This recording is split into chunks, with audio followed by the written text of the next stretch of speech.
দেশে প্রচলিত ফৌজদারি আইনের মূলনীতি এবং সংবিধান লঙ্ঘন করে নতুন আইনের খসড়া করতে যাচ্ছে নির্বাচন ব্যবস্থা সংস্কার কমিশন।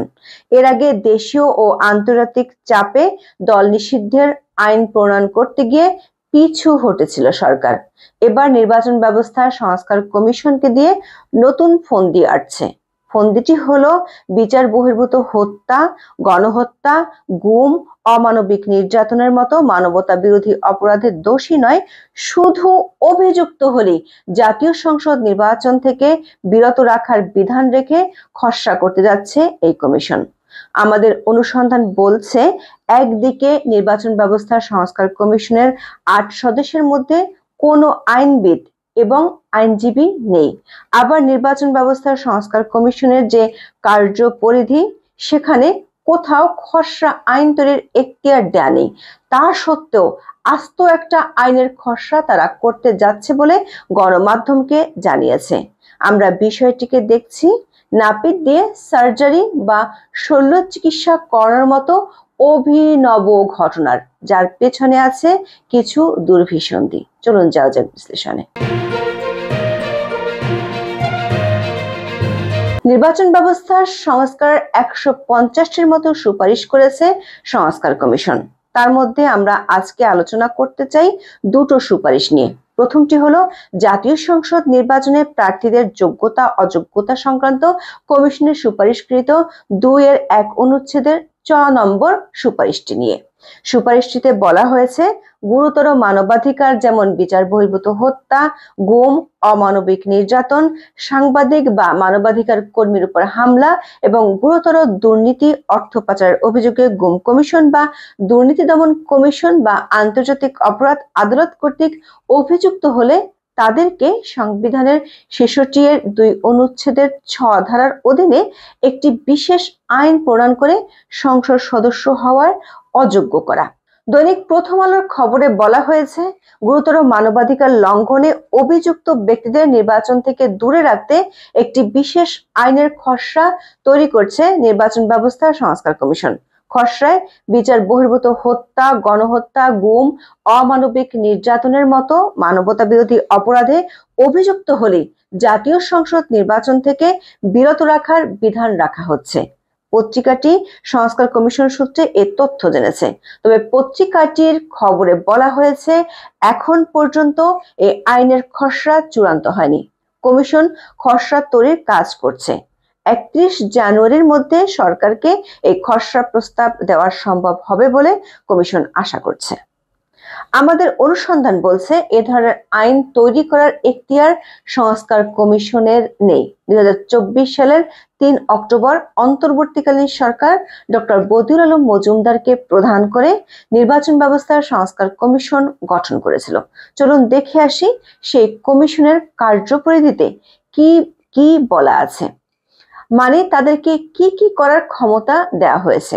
সংস্কার কমিশনের ওয়েবসাইটে যে তথ্য দেওয়া আছে তাতে প্রধানত 10টি ও মোট 14টি কাজ করার জন্য বলা হয়েছে। সেসব কাজের কোথাও বলা নেই এই সংস্কার কমিশন আইন বা আইনের খসড়া তৈরি করবেন। আরো একটি বিষয় দেখি, সেটি হলো আইনবিদ বা আইন বিশেষজ্ঞ ছাড়া আইন তৈরি করতে দেখা যায় না। কিন্তু বদিউল আলম মজুমদারের সংস্কার কমিশনের যে 8 সদস্য, তাদের কারোরই পেশা আইন নয়, এমনকি কেউ আইনশাস্ত্র নিয়ে পড়ালেখা পর্যন্ত করেননি। বিষয়টিকে আমরা দেখছি নাপিতের শল্য চিকিৎসক হওয়ার সেই বিখ্যাত গল্পের মতো। আমাদের বিশ্লেষণ বলছে, এ ধরনের খসড়া আইনের প্রস্তাব বিদ্যমান ফৌজদারি আইনের মূলনীতির সাথে বড় ধরনের সংঘর্ষ তৈরি করবে। শুধু বাংলাদেশ নয়, সারা বিশ্বের ফৌজদারি আইনের মূলনীতিগুলোর একটি হলো প্রিজাম্পশন অফ ইনোসেন্স বা দোষী সাব্যস্ত হওয়া পর্যন্ত নির্দোষ থাকার নীতি। এর অর্থ হলো একজন অভিযুক্ত ব্যক্তি তার দোষ প্রমাণ না হওয়া পর্যন্ত নির্দোষ হিসেবে গণ্য হবেন। বিশ্বব্যাপী এটি করা হয় যাতে কোনো নিরপরাধ ব্যক্তি যাতে শাস্তি না পান। দ্বিতীয় মূলনীতিটি হলো ফেয়ার ট্রায়াল বা ন্যায়সঙ্গত বিচার।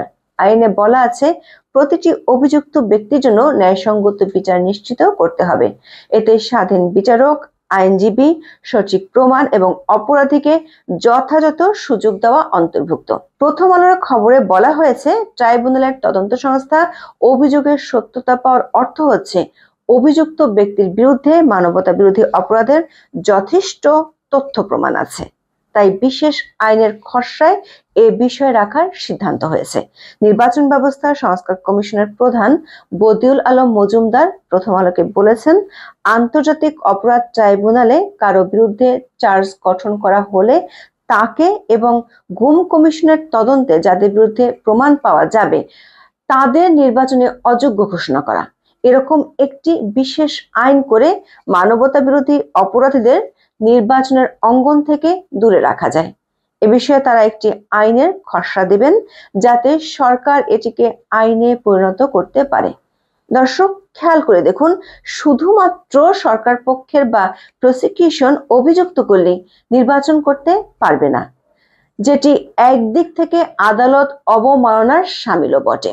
কারণ বিশ্বের কোনো আদালতে প্রসিকিউশনকে এ ধরনের ক্ষমতা দেওয়া হয়নি। তৃতীয় মূল নীতিটি হলো প্রুভ বিয়ন্ড রিজনেবল ডাউট। এর অর্থ হলো একজন অভিযুক্তকে দোষী সাব্যস্ত করতে হলে প্রমাণের মধ্যে কোনো সন্দেহ থাকতে পারবে না। আদালতে দায়ী হওয়ার জন্য প্রমাণের মান অত্যন্ত উচ্চ হতে হবে, আর বিচারকই নির্ধারণ করবেন কে দোষী আর কে নির্দোষ। সংস্কার কমিশনের বিশেষজ্ঞরা আদালতের ক্ষমতাটি দিয়ে দিতে চাচ্ছেন সরকার পক্ষের আইনজীবীদের, এমনকি বাদীকে।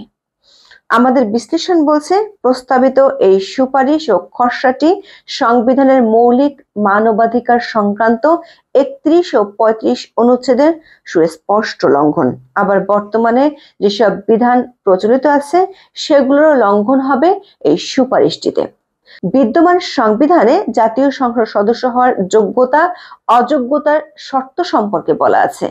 সেখানে কয়েকটি অযোগ্যতার একটি হচ্ছে, কোনো ব্যক্তি নৈতিক স্খলনজনিত ফৌজদারি অপরাধে ন্যূনতম 2 বছরের কারাদণ্ডে দণ্ডিত হলে এবং মুক্তিলাভের পর 5 বছর পার না হওয়া পর্যন্ত তিনি সংসদ সদস্য হতে পারবেন না।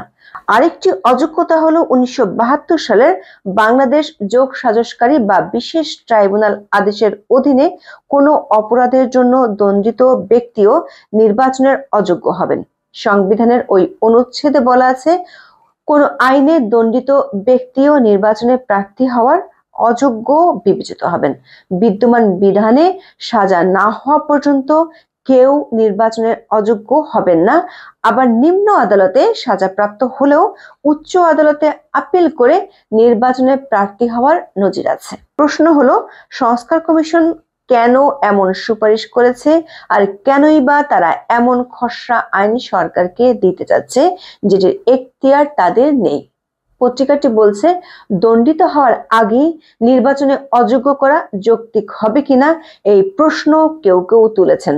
অবসরপ্রাপ্ত বিচারপতি এম এ মতিন প্রথম আলোকে বলেন, সরকার চাইলে আইন করতে পারে, কিন্তু যতক্ষণ পর্যন্ত আদালতে সাক্ষ্য প্রমাণের ভিত্তিতে কেউ দণ্ডিত না হন ততক্ষণ পর্যন্ত তাকে নির্বাচনের অযোগ্য করা উচিত হবে না। পত্রিকাটির খবরে বলা হয়েছে, শেষ পর্যন্ত যদি এ ধরনের আইন করা হয় তাহলে সাবেক প্রধানমন্ত্রী শেখ হাসিনা, তার মন্ত্রিসভার সদস্য ও দলের জ্যেষ্ঠ নেতাদের একটি বড় অংশ আগামী নির্বাচনে অযোগ্য হয়ে যেতে পারেন। ইতিমধ্যে শেখ হাসিনার বিরুদ্ধে আন্তর্জাতিক অপরাধ ট্রাইব্যুনালে 2টি মামলা হয়েছে। আওয়ামী লীগ সরকারের মন্ত্রী ও দলটির জ্যেষ্ঠ নেতাদের অনেকের বিরুদ্ধেও ট্রাইব্যুনালে মামলা আছে। এগুলোর তদন্ত চলছে। যদি তদন্ত শেষে চার্জশিট হয় আর বিশেষ আইনটি কার্যকর হয় তখন তারা নির্বাচনে অযোগ্য বলে বিবেচিত হবেন।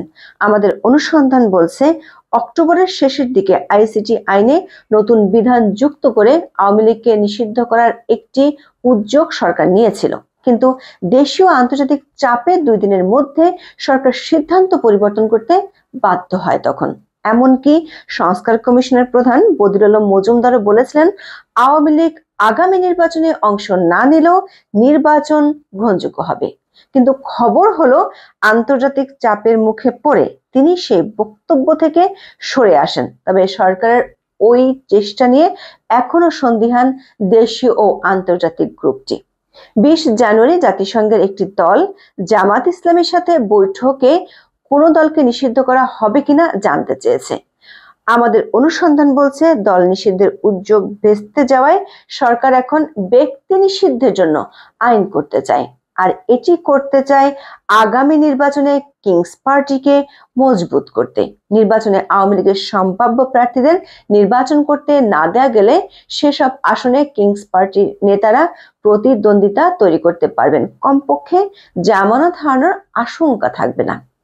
নির্বাচন ব্যবস্থা সংস্কার কমিশনের আরেকটি সুপারিশ নিয়ে আলোচনা করি, সেটিও নির্বাচনে প্রার্থীদের অযোগ্যতা নিয়ে। বর্তমানে আরপিওতে একটি বিধান আছে, কোনো বেসরকারি সংস্থার কার্যনির্বাহী পদে আসীন ব্যক্তিরা প্রার্থী হওয়ার ক্ষেত্রে ওই পদ থেকে 3 বছর আগে ইস্তফা না দিলে নির্বাচন করতে পারেন না।